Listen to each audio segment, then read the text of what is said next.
All right. Once these guidelines have been determined, it is the responsibility of the business assistant to follow through with them. Basic practice financial policies should include statements on gathering financial information, presenting the fee, making financial arrangements with patients, and collecting overdue accounts.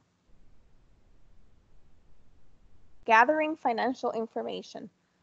The registration form gathers all basic financial information needed to manage the account history and complete the patient identification portion of an insurance claim form. Information on the form includes the name, address, telephone numbers, and a place of employment of the person responsible for the account. Information specifying the patient's coverage under a dental insurance, if any, and identification information for all individuals included in the account. So usually it's going to be like a parent, and then they're going to have their kids under in their account if their kids are minors, or if they're under the parent's insurance. Fee presentation. Before a case is presented to the patient, an estimate is developed as part of the treatment plan.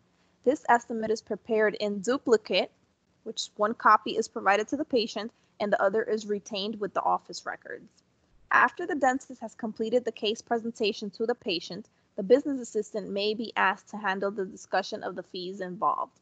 So actually, most of the time, the dentist does not explain the treatment plan to the patient unless the patient has specific questions to the doctor after their exam is finished. Most of the time, the presentation of the treatment plan is going to be your job as an assistant. So credit report. Dentistry today is costly, especially in the area of specialty procedures such as implants, surgical procedures, or orthodontics. And orthodontics is, of course, braces.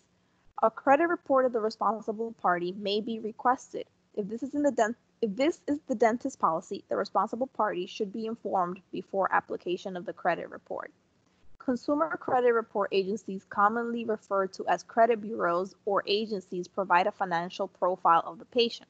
And usually what they'll do when they need to pull the credit report is because the patient is doing either some type of payment plan, or if they're applying for something called care credit. And care credit is basically like a medical credit card. You use it for anything you apply for it. It's like a credit card.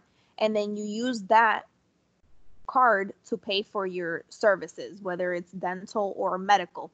And the amount of the credit line that you get with care credit, it all depends on your credit history. If you have good credit, obviously they're going to give you probably a few $1,000s, but if your credit is not that good, then the amount might only be maybe like $300, $500. It depends.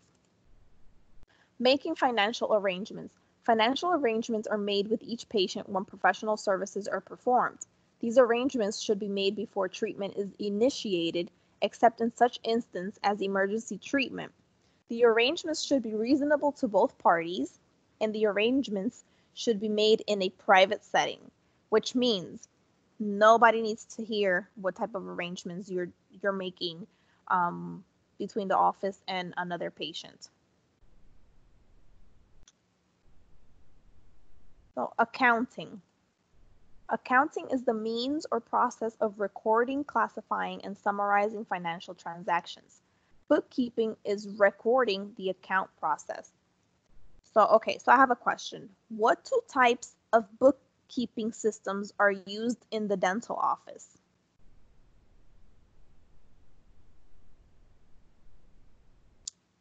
Does anybody know?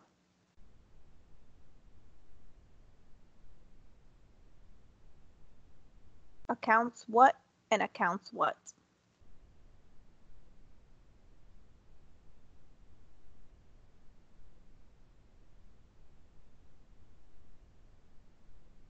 Anybody?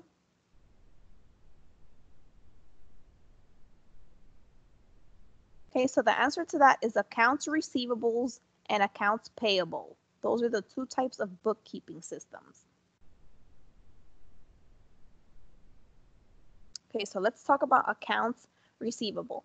The accounts receivable system manages all money owed to the practice. Involves maintaining financial records regarding all transactions related to collecting fees for professional services provided to a patient. The dentist may choose to obtain bonding insurance on staff members who handle practice funds by receiving and banking patient payment or writing checks. Types of accounts receivable systems. The most frequently used type of accounts receivable bookkeeping system in a dental practice is the computerized system or a pegboard system. Increasingly, offices are switching to electronic practice management systems because they are capable of integrating technology with accounting. And more than likely, when you get into the office, this is the type of system that you're going to see. It's going to be, everything is going to be computerized. You're going to be able to do your treatment plan on the computer. You're going to be able to print out any financial information from a ledger or a transaction history for a patient. Computerized accounts receivable management. Data entered into a computer program and used to maintain account histories and practice records. Essential that information be entered accurately because this is used to generate account totals and daily and monthly summaries. Important that the data stored in the hard drive of the computer is protected by being backed up daily. Because remember what I said. What happens if your computer system crashes, or what happens if, God forbid, the office catches on fire? Then you lose all your stuff on your computer, all your files. An additional setup of backup files should be stored in a safe place outside of the office. Vital in the event of theft, fire, or other disaster that makes it necessary to reconstruct the loss. The Pegboard Accounts Receivable Management. Pegboard accounting is a manual bookkeeping system, also known as a one-write system. All records are completed with a single entry. Through positioning of the daily journal page, ledger card, and a carbonized receipt, all financial records for each patient visits are completed by writing information just one time. So basically, manual. Accounts Receivable Management Basics. Charge slips is used to transmit financial information between the treatment area and the business office. Daily journal page. Record of all transactions for the patients seen each day, including the name of each patient, charges, payments, and adjustments to the account. Receipts and walkout statements. Similar to a receipt, but shows the current account balance. So a walkout statement is what you will give out, what you will give to a patient, well, the front desk usually gives them after you've checked them out for the day. Let's say they had some type of procedure done, like a root canal or something like that. If the patient chose to do some type of payment plan, the walkout statements, it'll give them kind of like a history of what was done that day, how much they paid for that procedure, and what their balance is for that procedure if they didn't pay it in full. Recording payments. All payments must be entered promptly into the bookkeeping system so they are recorded in the account history and on the daily journal page. Payments received by mail are entered in the same manner as those made in person. As a safeguard, checks should be stamped immediately with a restrictive endorsement, which prevents anyone from cashing a check if stolen. So basically, the offices are going to have a stamp, and when the patient pays with that check, on the back of the check, what you'll do is you'll stamp it, and the stamp says for deposit only, so nobody can cash it if the check happens to be lost. Patient account records. Organized on the basis of information regarding the responsible party. So the person who agrees to be responsible for payment of the account is known as the guarantor. This is not always the patient. It can be, you're going to see that sometimes adults actually come with a parent to the appointment, and the parent is actually the one that's supporting this other adult. So they'll be the basically the person that's going to pay. It's not going to be the patient. So the patient account record is used to track all account transactions. A current account balance is maintained at all times. This information is used to generate statements, insurance claims, and other collection efforts. Payment. Accounts can be handled in several ways, including payment at the time of treatment, cash, check, credit cards, digital wallet, professional courtesy, and discounts. Daily proof of posting. So end of each day, listings on the daily journal page are compared with the appointment book to be certain that all patient visits have been entered. The total for receipts must match the amount of money received. So this is your basically your end of day receipts. And if you guys use a lot of credit cards at the office, that credit card is going to give you a report at the end of the day. So when you do the report in the computer, whatever amount that it says of money that was entered for that day needs to match the receipts of those credit card machines. Bank deposits. Bank deposits. Deposit slip. An itemized listing of the cash and checks taken to the bank to be credited to the practice account. The slip must bear the practice name, address, and account number.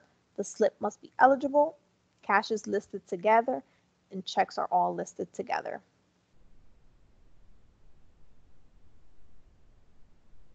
A monthly statement.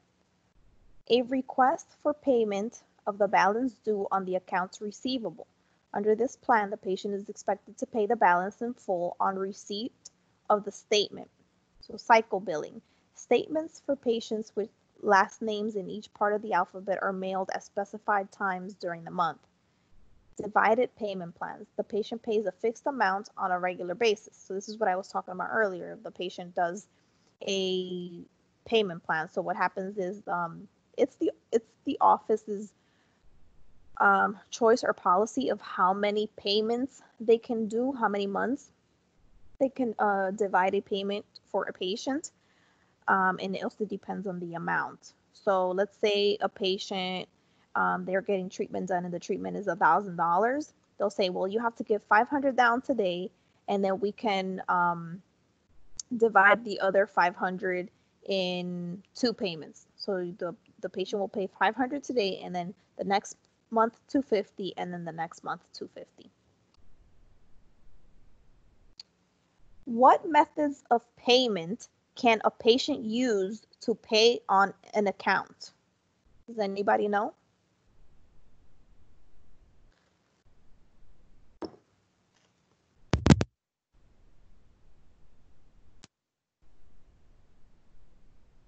Anybody? A check. What else?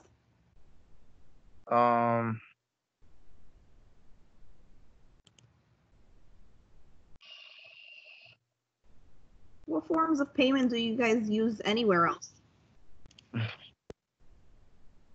When you go shopping, what other forms of payment can you use? You can use cash, correct. What else? Debit, credit card. Yep, cash, check, credit card. What else? There's one more thing that it's not, you wouldn't use it like if you're out at the store, but you would use it if you're at a dental office or at a medical office. A personal check? No. Invoice? Something that will actually pay the office on your behalf. Insurance? Insurance. Yes. Correct. Insurance. All right, so collections. Accounts receivable report. This report shows the total balance due on each account, plus an analysis on the age of the account. Management of collection efforts. All collection efforts must be handled tactfully. Collection telephone calls.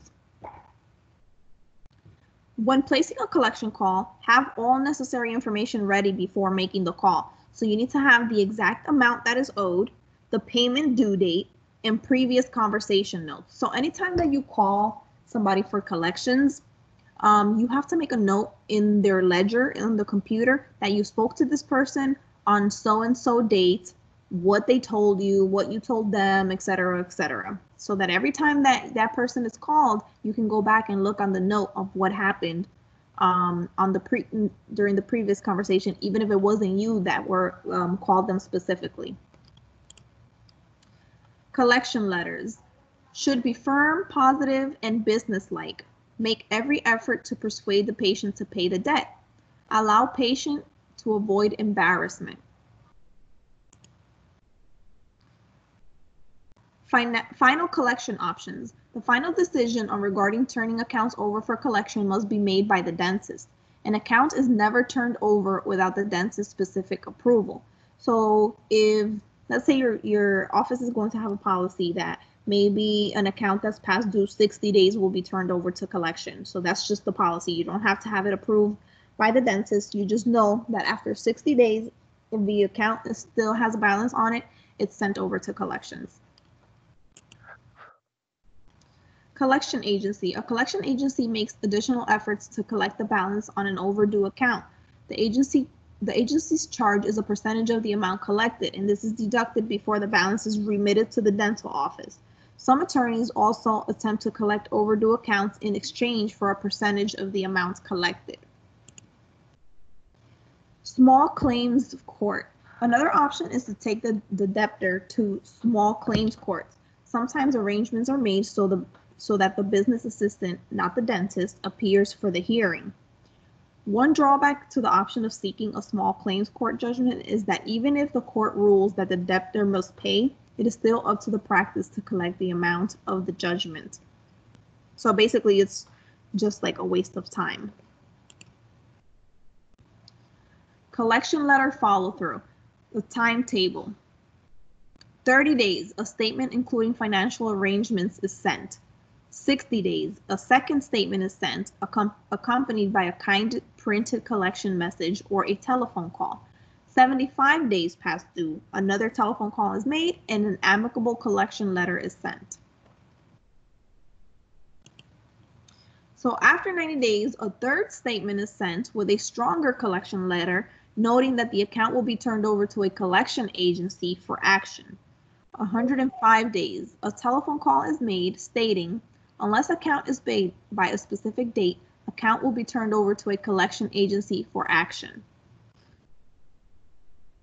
120 days overdue, the account is turned over to a collection agency. So like sometimes that is the amount of time, 120 days, but it's up to the office to say when it's going to be handed over to a collections agency.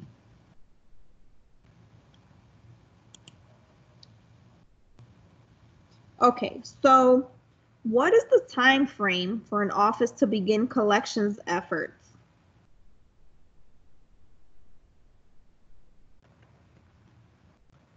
Anybody know? After how many days should they start trying to collect their money if the patient hasn't been paying on their own?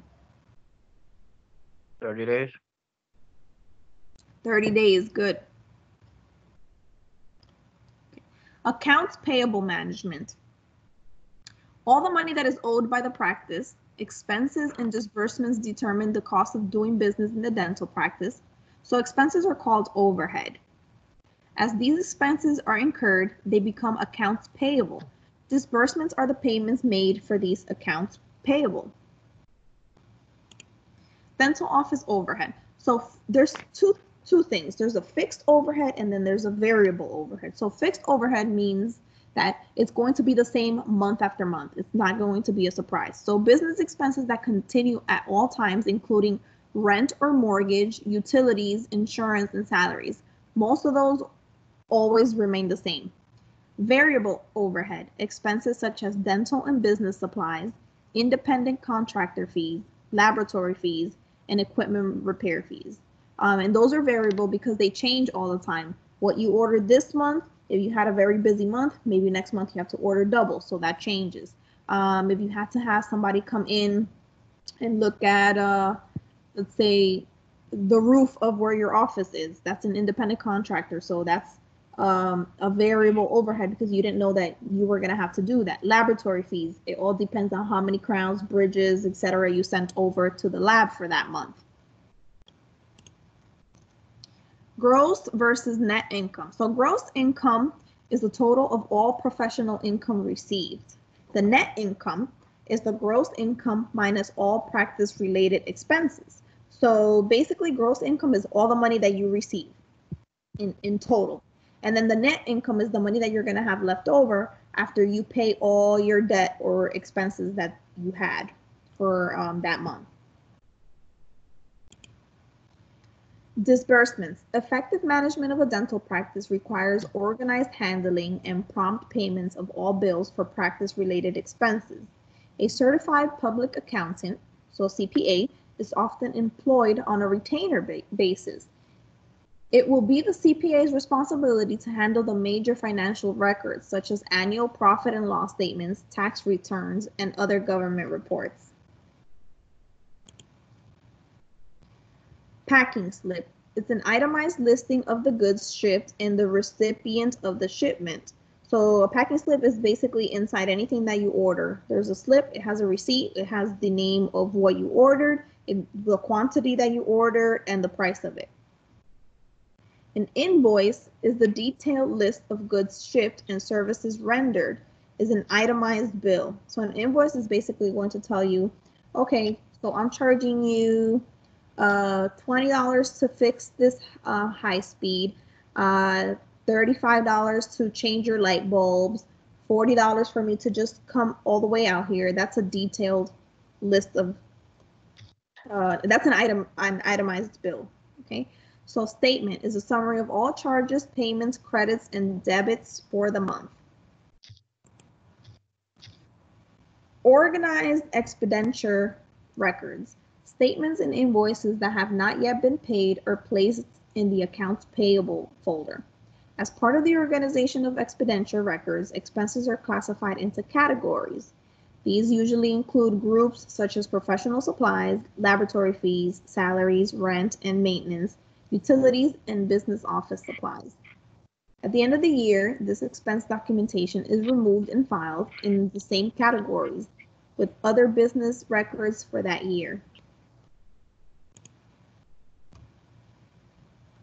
Payment of accounts. Monthly payments. Check all invoices from suppliers to make sure they match the statements. Cash on delivery, also known as COD. The payment is due at the time of delivery. There's a handling fee. And petty cash. This is for small expenses or supplying patients with change. And petty cash is usually kept inside the office, inside the business office. It's like a little box and it has change. Let's say like change for $100 or whatever it is, because sometimes the first patient of the morning comes in and pays in cash with $100 bill, and their whatever they had done that day is only $15, let's say. So now you have to give that person cash back, their change. So you would get that from the petty cash. Also, let's say the office, for whatever reason, they ran out of toilet paper. Now you got to run to the dollar stores to buy toilet paper for the whole office. So you'll use money from the petty cash. So that being said, what does COD mean?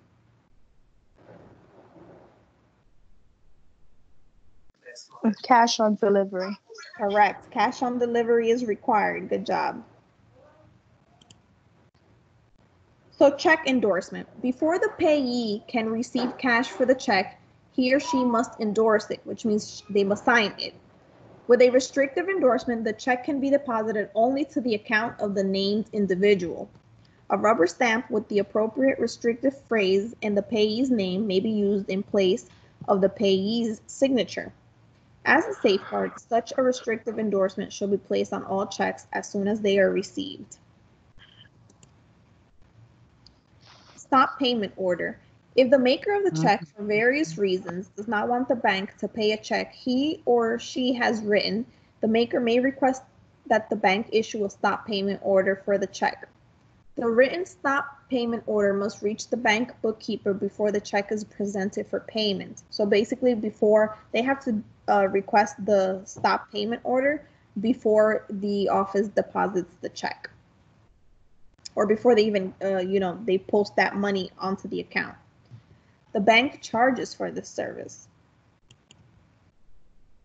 Nonsufficient funds. A check will be returned to the payee marked NSF if there is not enough money in an account to cover the check. When a check from a patient is returned, the amount of the check must be charged back against the patient's account. Often a telephone call to the maker will resolve the problem, and then the check may be redeposited. Also remember, the bank charges, I think it's like $25 for any check that bounces. Business summaries. All checks must be accounted for in a specific expense category. With a computerized system, posting to the appropriate category is part of the check writing process. Totals from monthly summaries are carried forward to an annual summary. Through the keeping of these records, the dentist in the account at any time can quickly tell what the practice expenses have been to date. Okay, so what term is used to indicate that the account does not have enough money in it to cover a check?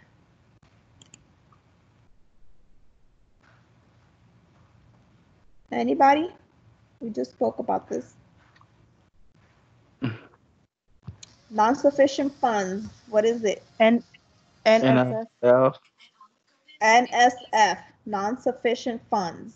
That's the term that is used to indicate that the account does not have enough money in it to cover a check. Okay, so payroll. Complete and accurate employee records must be kept at all times. A separate payroll sheet should be maintained for each employee. This sheet must have the employee's full name, social security number, address, and number of exemptions claimed. Payroll deductions. Income tax withholding. So state and federal, that obviously has to come out of your check.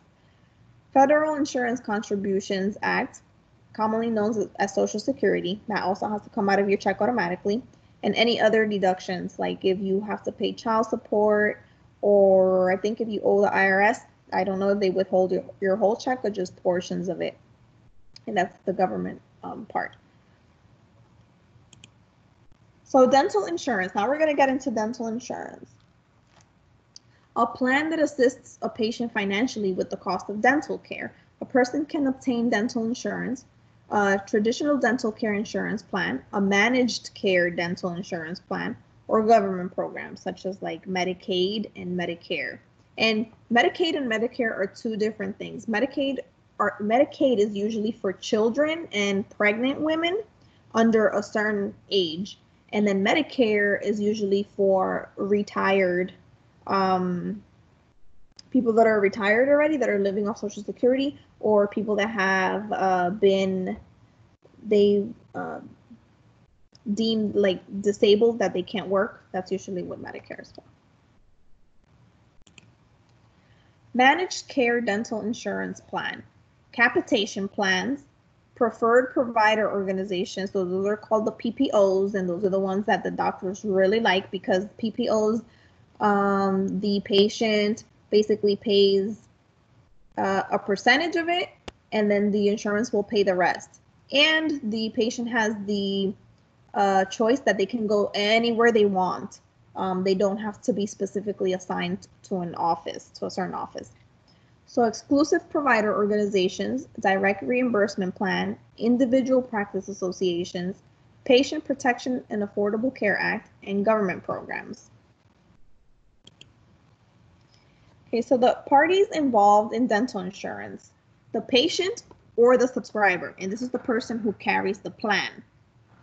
Dependent, there's a subscriber's spouse or a child. Group, the union or employment organization that has negotiated dental insurance as part of its benefits package.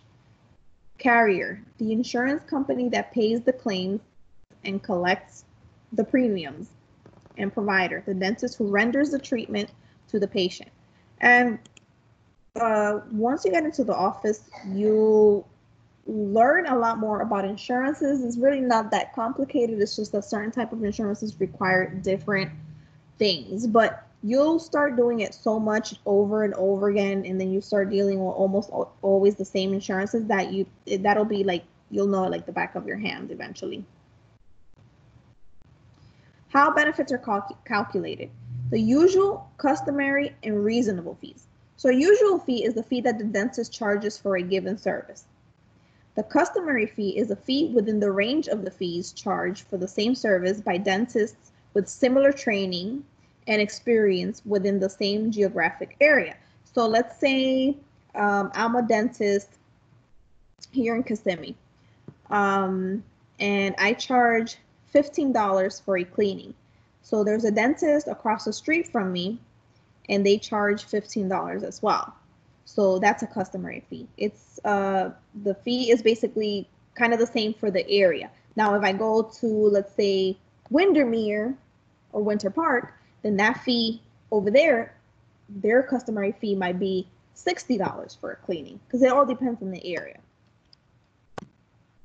So a reasonable fee is a fee justified by special circumstances necessitating extensive or complex treatment.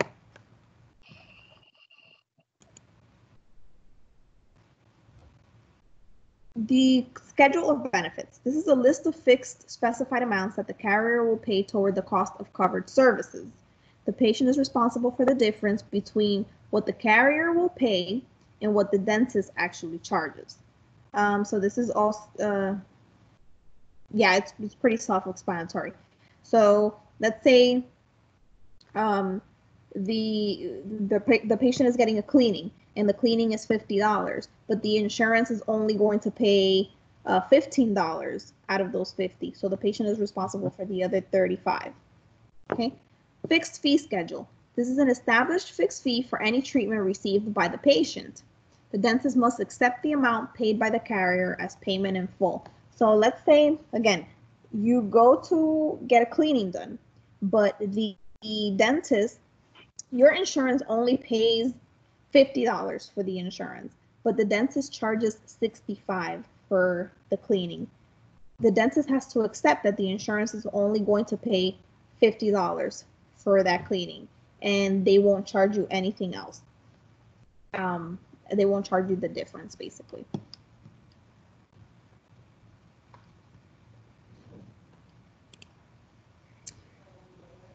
Determining eligibility. When a subscriber starts a new job, a 30 to 60-day waiting period is commonly required before coverage becomes effective.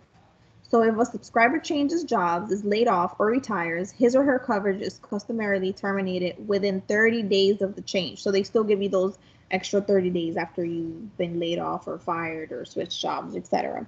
The subscriber has the option to continue coverage under the Consolidated Omnibus Budget Reconciliation Act, which is also known as COBRA.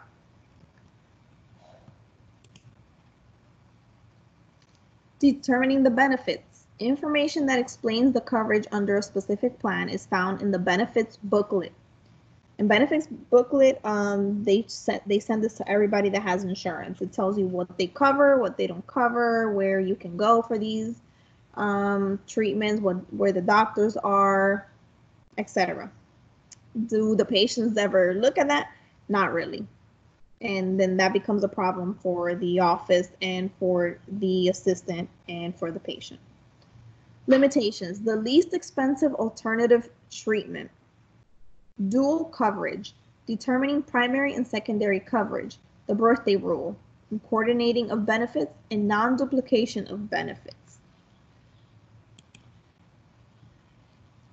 Dental procedure codes. So the Code on Dental Procedures and Nomenclature was developed by the American Dental Association, which is also known as the ADA, and you will hear that a lot, to speed and simplify the reporting of dental procedures.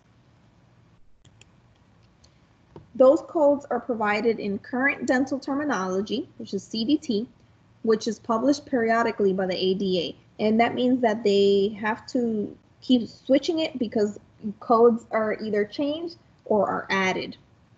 The codes are very specific. Each procedure has a designated code number. And like I said, once you get into the office and you start doing certain procedures, if you start doing them over and over again, you will learn these codes like with your eyes closed. You won't even have to think about it twice to remember a code for a specific procedure. I remember when I used to work at the dental office, my manager, even when I wasn't at work, my manager would call me just to ask me, what is the code for partial trying? What is the code for this? What is the code for that? And she was the manager of the office. And I could always tell her off the top of my head what the code was.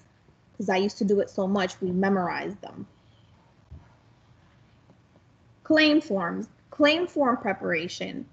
Claims for dental treatment are filed in one of two ways: by submission on a claim form that is mailed to the carrier, by electronic transmission, in which information is submitted electronically to the carrier. When you get into the office, you might learn how to do both if you start working front desk. Both types require the same three primary areas of information: patient and subscriber identification, dentist identification, and details concerning the treatment provided. So a paper claim. A dental insurance claim form is used to submit a predetermination of benefits for planned treatment, to request payment of claims for services that have been rendered. The ADA provides a standardized claim form that is accepted by most carriers. So this is pretty much like a universal form. The completed claim form is generated in duplicate, which means one copy is submitted to the carrier and the other copy is retained with the practice records. The claim form includes two boxes for patient signatures. These relate to release of information and the assignment of benefits. The release of information is permission to reveal to the insurance carrier information regarding the patient's dental treatment, because if you want your insurance to pay for your dental treatment, you need to let the insurance know what exactly it is that you need done or that you had done. Assignment of benefits. It's an authorization to make payments of allowable benefits directly to the dentist. An electronic claim. Software data are downloaded to generate and submit claims from the practice computer to the carrier's computer. Advantages: the speed of claim submission and payment, reduction in paperwork, fewer errors. And this is true because I used to do electronic claim forms. So you just, it's basically just like a form that you fill out on the computer. It tells you what information you need. Most of the time, you just enter it by drop-down menu, etc. You upload the patient's x-rays, and then you click submit, and it submits it electronically to the insurance company. And usually you'll get payment much faster than if you're sending it through mail. Because what happens when you send stuff through mail? What can happen if you're sending a letter or a check or anything through the mail? It gets lost. It gets lost, correct. So a lot of the times when you send paper claim forms, the insurance, after maybe like 15 days, you're like, oh, well, the insurance hasn't answered me. The patients will be calling you. What happened with my claim? Did they approve this? Did they pay for this? Et cetera, et cetera. You look it up or you call the insurance company and they say, well, we never received the claim form. And then what happens? You already lost 15 days. Now you got to start over again. And now that's more time wasted. HIPAA and electronic transactions. So transaction standards to protect the integrity and promote the standardization of electronic claims submission. The goal of this program is to allow one standardized format for each specific transaction, along with a standard set of procedure codes. By doing this, electronic data transmissions are more efficient, which results in a cost savings for healthcare providers. One thing that I will let you know with paper claim forms, you have to be so careful filling those things out, because any little thing that any little mistake that you do, and it could be the most ridiculous smallest thing, the insurance company, when they receive it, they'll turn back and they'll say, well, this T wasn't crossed, so we can't pay for this. You need to resubmit it. So it'll be like the pettiest things, but you have to be so careful when you fill those out.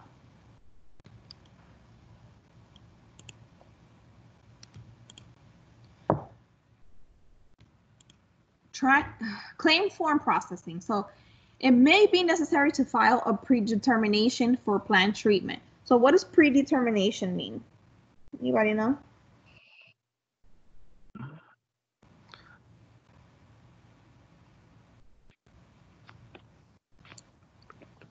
Anybody want to take a guess? If you have to send something out to the insurance company for predetermination before you have anything done on your treatment plan, what does that mean? What are you asking? What are you asking for? To see if you qualify for the procedure or treatment. Correct. Not if you qualify, but if the insurance is willing to pay for that treatment. So that's a predetermination.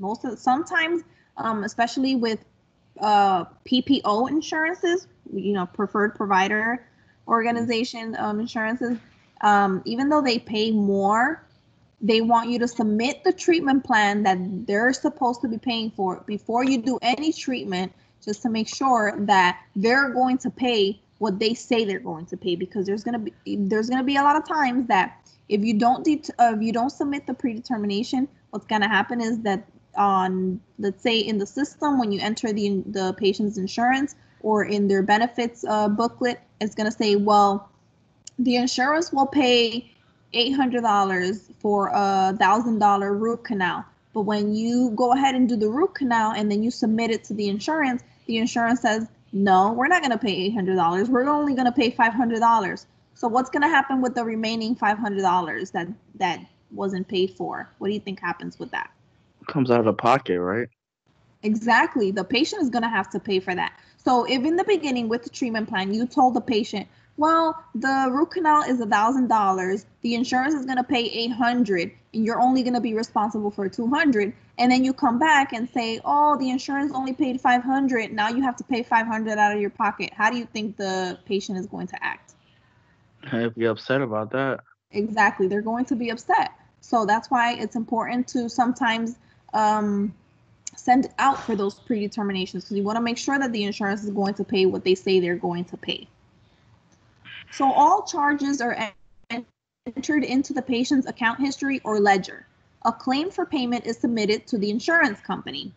Financial arrangements are made with the patient for payment of his or her portion of the fee. So this is when like a payment plan comes in, like I spoke about earlier. Let's say that a patient has a treatment plan that's going to be $1,000. They will probably be asked to pay half of that up front. So the day that they have the treatment done, they'll pay $500, and then the office will finance the other $500.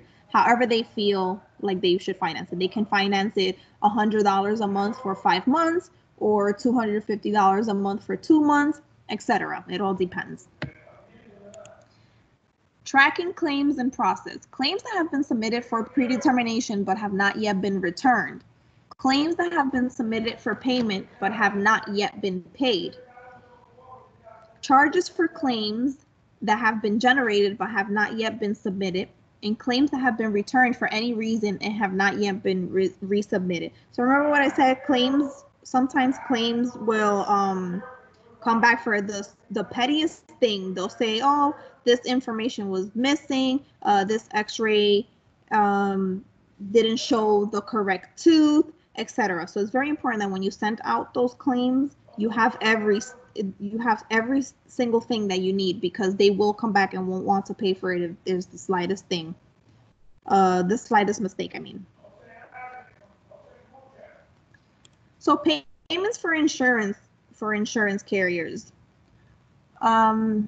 Checks received from insurance carriers should be accompanied by an explanation of benefits that tells which benefits have been paid and which have been denied. The explanation of benefits breaks down how payment was determined. So if after making this payment, the patient owes a balance, he or she should be notified what the insurance carrier has paid his portion, and that the patient is now responsible for the unpaid balance. So that will happen often. Okay. Handling overpayments. Credit the check from the carrier to the patient's account. So anytime you get a check in the mail or a check from an insurance, as soon as you receive it, you have to enter that in the information under the correct patient. Write a check from the practice to the patient to refund the amount of overpayment. So that can happen too.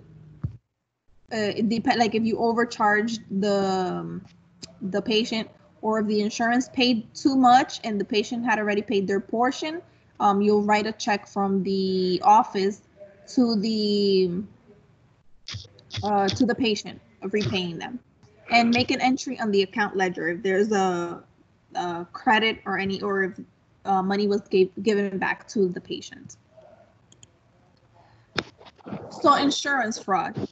Some examples of dental insurance fraud are billing for services not provided, changing fees on a claim form to obtain a higher payment, disregarding a co-payment or deductible, only the insurance payment, and writing off the deductible. So let me tell you that this happens a lot in medical and dental offices. I'm not saying that, you know, it's whatever office you go to that's going to happen to, but you have to be very careful with that. Where I used to work, there was a specialist doctor that he was claiming to do these deep cleanings on the patient's mouth and charging about $500 per quadrant for these cleanings, billing it to the insurance, and the cleanings were never done. So when the other dentist He was still actually caught on to him, because they would see the patients after the general dentist is the one that refers a patient to a specialist. So a patient, let's say a dentist says, well, you have a lot of buildup under your gums are very inflamed, you're starting to lose bone, etc. I need you to go see a periodontist. And a periodontist is the specialist of the gums and the bones. So usually what they do is once they see the periodontist will do a treatment plan for them, and they'll say, well, you need deep cleanings. Usually what they do is they divide the mouth in 4 quadrants because they have to go very deep under the gums. So most of the time the patients will have to either get numb, or they just want to do it slowly by quadrant, because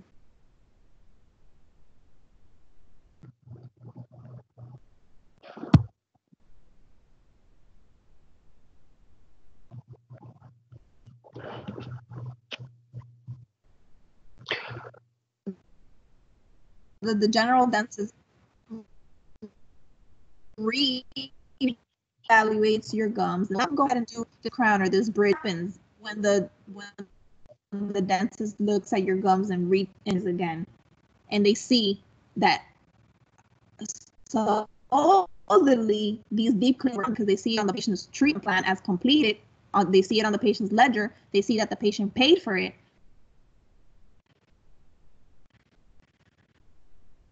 But when they look inside of the patient's mouth and when they see the x-rays, none of that stuff happened. It's actually the same as when they sent the patient over to see the specialist. So that's why I guess one of the dentists that was committing that. Give me 1 second. Let's see.